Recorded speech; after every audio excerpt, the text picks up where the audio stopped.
Yeah, so Marla, if you scoot over a touch, he can scoot over a touch, and then it won't be on his head, the logo.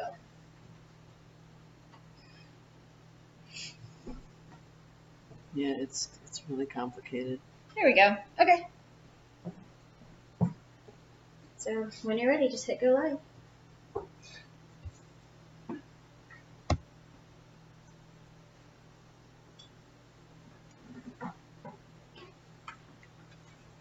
Hi everybody, this is Marla and I'm with 9 Health and we are here today to talk about mindfulness. I don't see a picture right now, so I'm a little bit worried about that, but there we go.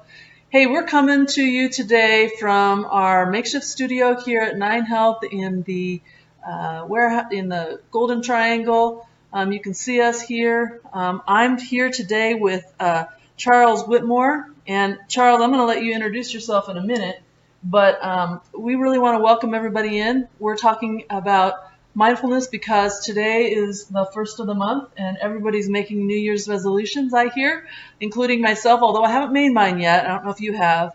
So this might be a really helpful conversation. You might be able to help me guide this through. But we are talking about how health happens. It's our weekly show. And we are really interested in finding out what your thoughts are as well. So please join us in the conversation. You can feel free to send us a message on Facebook, or you can write it in. We'll answer it later. But today we're talking about mindfulness and setting those New Year's resolutions. Do you set New Year's resolutions, Charles? You do. You do? Yeah. Now, that's interesting. Why do you do that? What's your motivation? It's because since I got married, it's the opportunity for my wife and I just to set up a shared goal for the house, whether it's buying vegetables or being more active or going outside. But it's something that my wife and I can actually do together. Oh, yeah, so that's great. So you do it as a couple? Yeah. Okay, good. So you're going to tell us a little bit more about how to do it. Yeah. So I think a lot of us probably set New Year's resolutions and we say, you know what, I'm going to, be a better person. Yeah. How good is that? I mean, am I going to succeed at that one? Yeah, if I was going to give you tips. Yeah, please do. Yeah. I need tips. I would say those really broad, really wide sweeping. If you can cut it down to something specific, something that is really clearly achievable, or you can break it down into the months of the year, what I want to achieve by this month or this season. Mm-hmm. That's great. That's That'd great. be my feedback.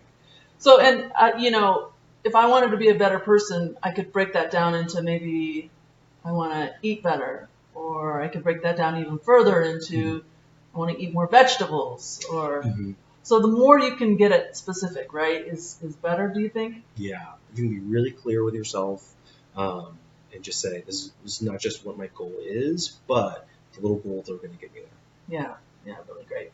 Well, before we get too much further into this whole topic, I really want you to be able to introduce yourself and tell us about your credentials, because you really are somebody who can help us through this process. So tell us a little bit about that. Sure. I'm a third-year resident in psychiatry at the University of Colorado. I'm currently in my clinical month, outpatient clinic. I've been in medical school in Colorado. I got my master's in Colorado. My master's with 9 Health there, actually. So I love Colorado. Yeah, and you've been in school for a while, and but you're that means you're really smart, and you've trained, and you know a lot about this topic. I appreciate your compliments. But we've definitely in psychiatry talked about lifestyle interventions or behavioral modification, really clinical terms for just saying setting goals and sticking to them. And do you work with people on a daily basis on how to do this? Yeah, I actually was really glad that you reached out, because a lot of my patients are actually already bringing this up. What do I do for the new year? What are the changes I need to make? But also checking in. I want to stop this, or I want to start this. What do you think? It's a really cool opportunity. Yeah, so you're working with people in your practice, and you guys have the opportunity to ask any questions you want from somebody who's really an expert. So in training. Yeah, an expert in training, right? Better than me. You could ask me questions, but of course, I'm only, marketing communications person. So you really have better answers. So great. So let's just dive right into it. So I know a lot of people are setting New Year's resolutions right now, and it's so interesting to me. I pulled up a list of the top 10, and I have it here. And it's interesting because looking at the list, 4 of the top 10 are health related. Probably more than that, but the number one resolution that people are setting is to eat better. 37% of our population is setting that resolution for 2018. Yeah. Eat better. The same percent is setting the intention to exercise more. Self-care, getting more sleep and taking care of yourself better.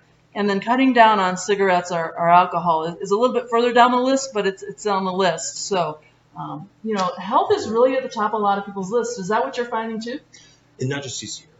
This year, I'm absolutely hearing if I want to be healthier, if I want to be more active, especially in Colorado, a beautiful state. Yeah.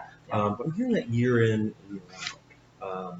That really is a consistent goal, not just in our state, but also in our country. Yeah. Well, it's so important to being able to do everything you want to do. Yeah. So, and what do you tell people about that? What are you hearing? Are people coming and say, I want to lose 100 pounds? Yes, that's a great example. People say, I want to lose 2 pounds a week, every week. I'll take 2 weeks off. That equates to basically 100 pounds. So great that they're in that right step. They're wanting to make a change. They're wanting to have a specific goal. And the goal is weight loss. Yeah, that's the first thing, right? It's great that you have that desire. Yeah. And what I do, I build people up and say, that's great, focus on the positive. Reflecting back, it sounds like weight loss is important to you. But then I would maybe offer a little critique. 100 pounds in a year, that's really difficult. It's a big goal. What if we could cut that down, be more specific, or even look at past behavior to make goals for future behavior?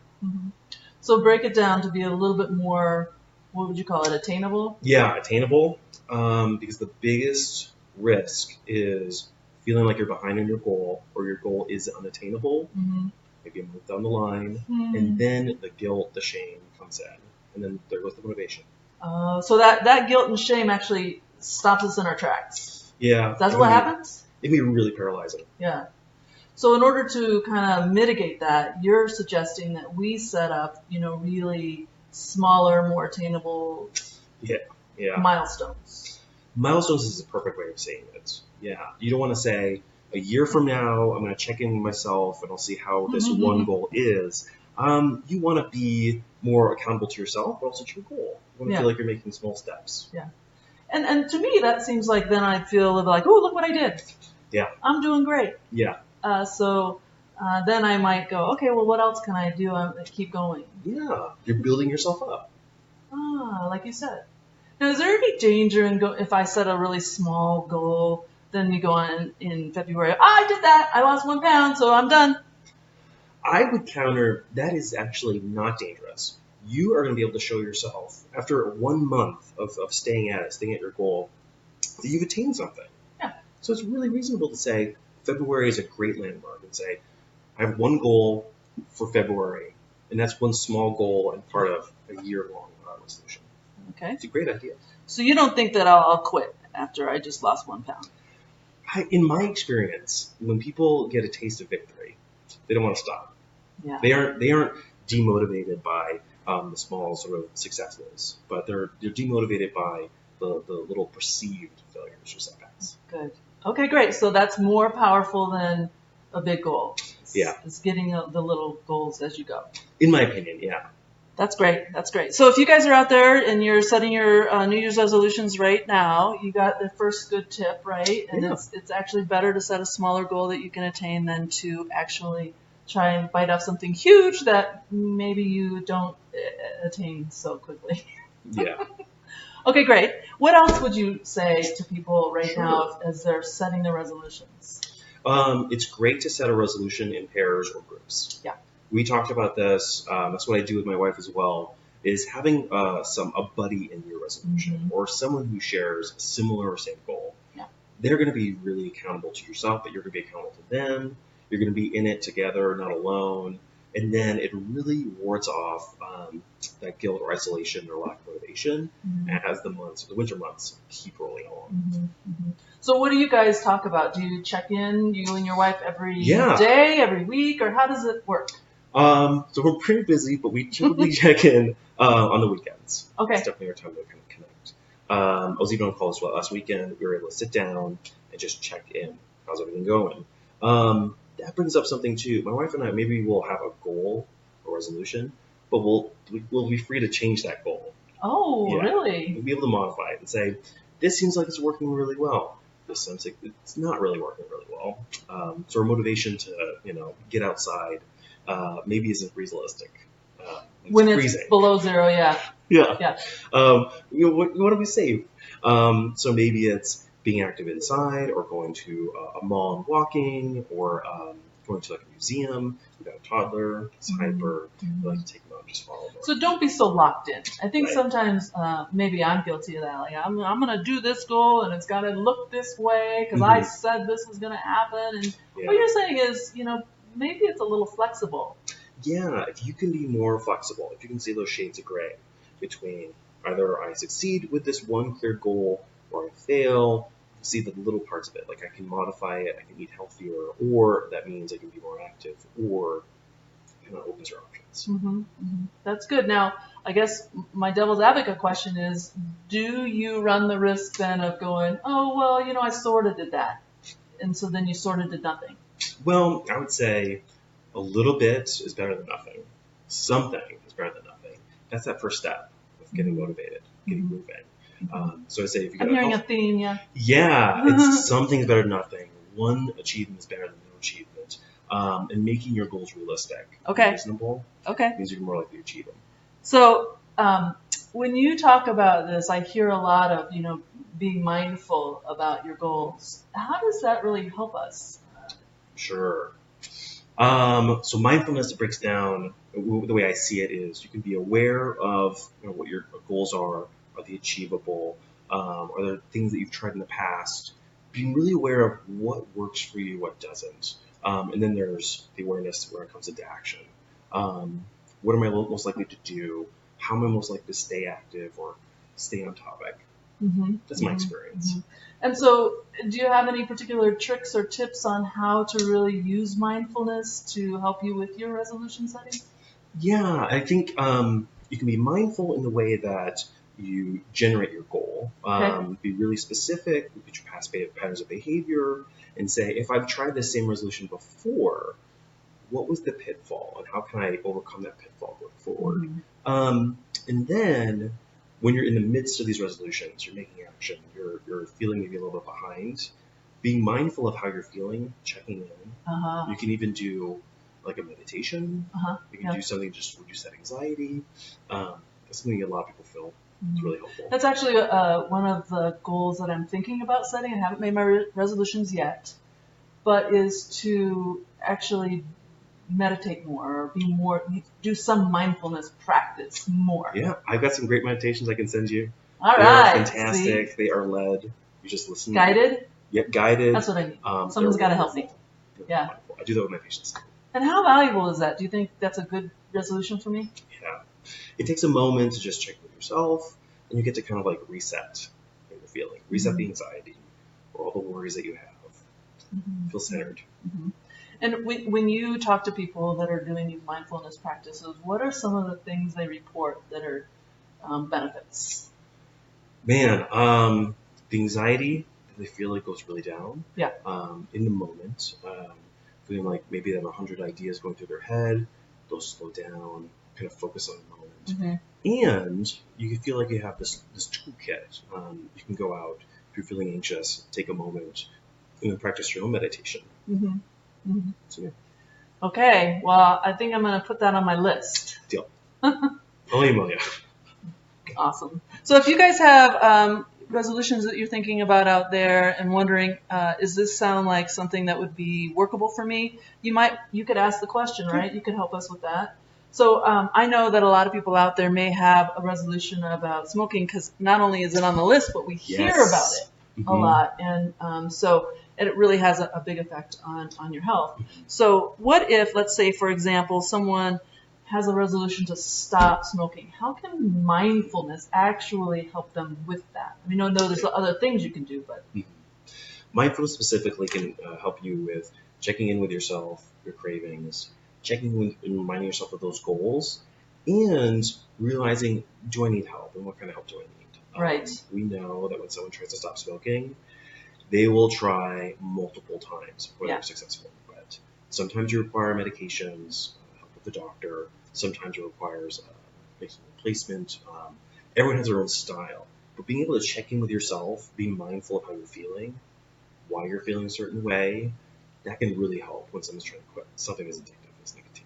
Yeah, yeah. And you bring up a good point because the studies will show that people have to try a number of times before they're successful at quitting smoking. And when you talked to me a little bit earlier about those early failures and shame and guilt, does that come into play, do you think? And how can we overcome that? Big time. Yeah. If you feel like you've, especially with smoking cessation, if you kind of like relapse, you could call it, start smoking again, someone might be prone to say, that's it, I've given up, or I've failed. Right. That can be really devaluing to yourself.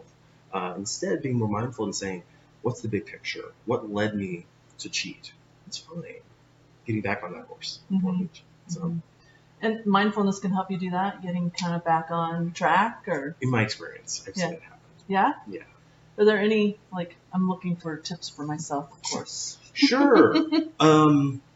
So there are really clear tips of kind of checking in with yourself, or even having small attainable goals, daily reminders, or reminding yourself, when do I crave cigarettes the most? Well, putting in a little reminder, my veterans do this at the VA all the time. Take out your phone, put in a reminder, check in with yourself at that time of day, 2 times a day, 3 times a day. So anticipating. Oh, big time. Yeah. That's a good point. Okay, good. So there's little tricks you can do, and someone like you would maybe be able to help us put in place those tricks and tips that would help us stay on the goals. Because you know what? I think the statistics are that by February, about 90% of us have, just totally tossed out our resolutions, and we're not doing them anymore. And so what would you say for people, coming up on February? Oh, yeah. And oh, man, it's really, really common. It doesn't mean that you failed for the year. It's really easy for us to shame ourselves and feel like we're a failure if we haven't achieved our small goal, or we feel like we're off track. So I would say the small attainable goals, one goal for February, get done by the end of February, or checking with yourself. Realizing that's not the end of the world, it's not the end of the year. Right. Just a month or two in. Yeah. That's the biggest thing I would say. And then just kind of start again. Yeah. I know Ninth Healthcare has a number of developing tools and tips, like that e-tools. Yeah. It's going to be released really soon. I looked at it. I really like it.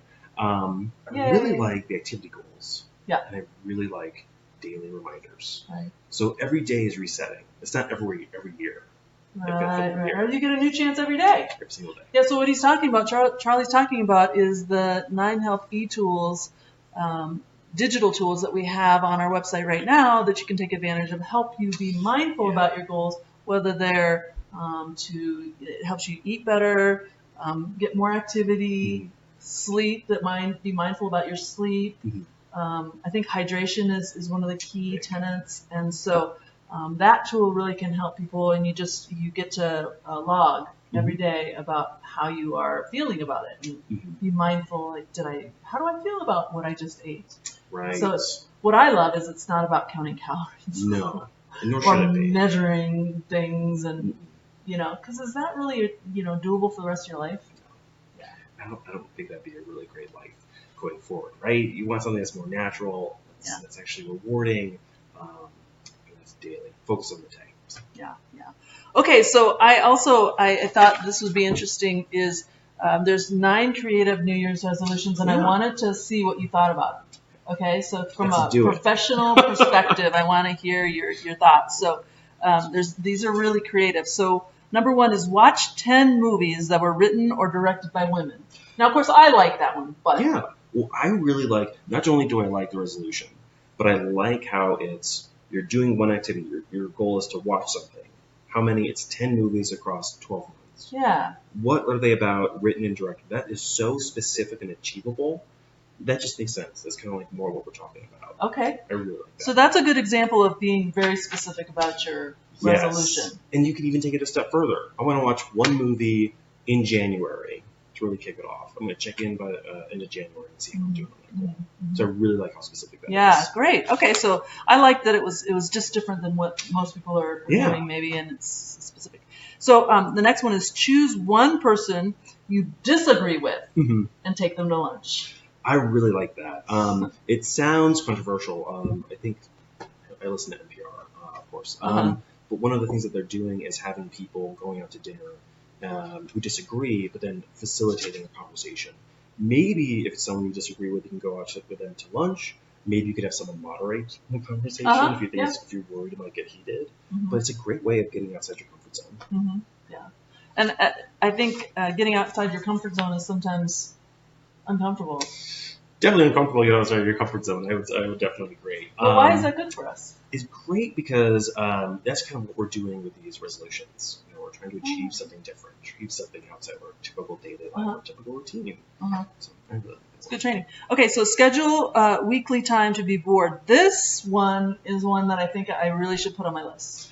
Yeah, or your phone calendar. If you want to be more mindful like that. What am I going to do? How am I going to focus on that? Planning ahead and taking time not just to be bored. If we see bored as being terrible, we have FOMO, fear of missing out. You're saying, I didn't know it was a real thing, FOMO. FOMO. But if you're like, if bored means I get time for myself to be more mindful, to do meditation, it's a good opportunity. Yeah. I'm always like squeezing everything in. Even meditation or whatever. It's like, I got 20 minutes. I'm going to do it right now. Instead of, I feel stressed. I have 3 minutes to do a meditation. I would say do it. If you have 3 minutes to do a meditation, pick a meditation and do it. It'll definitely change how you feel. If you could even think about in my week, when do I get most, typically, when do I get most frustrated? What can I do? How can I schedule it?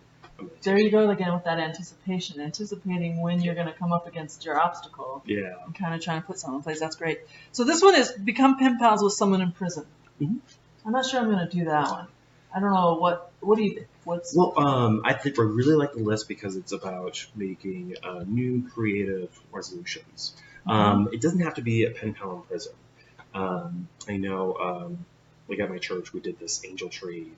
You buy gifts for children of inmates who can't be with their families.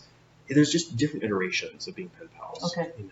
Maybe it's reaching out to someone in need or being connected with someone you want a conversation about. Yeah, so it's more about the connection than the actual who you're connecting to.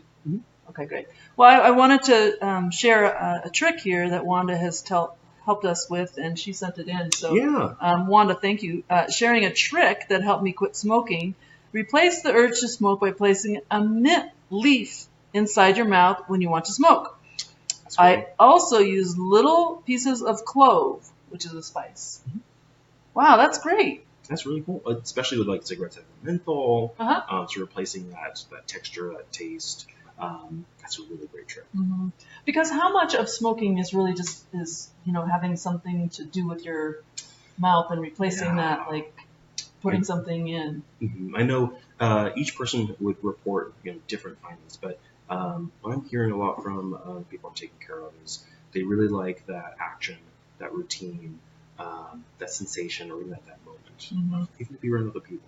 So the fact that they're taking that and then saying, if I have a craving, I'm going to replace it with mint. That's a great idea. Yeah, great. Thank you so much, Wanda. So I want to go through a couple more of these interesting, different, creative New Year's resolutions, and if you guys I like them. Yeah, cool. Okay, good. Okay, well we just got a couple more, and then do one that scares you, knowing you'll get rejected. Yeah, I would wonder. Rejected is so provocative. But I wonder, the essence of that is outside that comfort zone. What are you feeling safe doing, and what might kind of get you outside the norm? What could that be? Doesn't have to be skydiving, which is my fear. But it kind of encourages people to get outside their comfort zone. And being rejected is probably one of the top fears we do have. I have that fear too. Yeah. Everyone has that fear. Yeah, I think it's human. So, I mean, if you kind of can get yourself immune to that or used to it, then maybe that's a good thing. Okay, we could try that. Talk to one stranger every week. That's wonderful. Unless you're a kid and your mom told you not to talk to strangers. Don't do those things. But again, the theme is the same thing. Getting out of that comfort zone, hearing a different perspective or point of view, kind of sharing more with other people. It's a great idea. Yeah. You can learn a lot from talking to other people, especially RTD. RTD is a great I love opportunity. it. Yeah. Okay. Celebrate one of your failures with friends. Yes. Yeah. That's a really great opportunity. I feel like the real piece of that is you're sharing what you perceive as a failure to someone, to a safe group of people. It helps normalize it. Yeah. Because everyone does maybe have cheat days or not make their resolutions or some variation of that. But you're sharing it in a safe space. Yeah. Around people who are going to comfort you and build you back up. So that's wonderful. Yeah. And you talked about shame and guilt, and I guess being quiet about something like that really fosters shame and guilt. Whereas if you just share it, it's kind of like out in the open. Yeah. Hey guys, what do you think? It's a really great opportunity for those people you care about to build you back up. Okay, and here's the last two. So say yes to everything for 1 month. Interesting. And buy fruits and vegetables that don't look perfect. I really like that one because I'm so guilty of that. Really? Banana's yellow. Or they, that is something that I know in heart of hearts I can do. Something that is going to help out. Yeah, it says that it could do your part to help reduce food waste because they will maybe get rid of those and they'd be wasted. Exactly. And Americans are really picky about what their food looks like, especially fruit and vegetables. I'm guilty of that. I'm definitely trying to break that habit. I am too. Maybe that's my resolution. Okay, well, we got one for you today. Yeah. That's really great.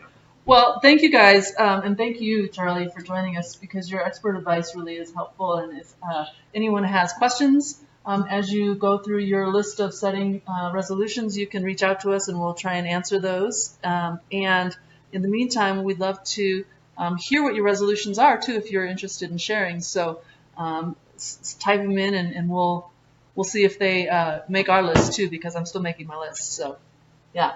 Thank you so much for joining us. Of course. And tune in next week. We'll be here talking about more things that matter.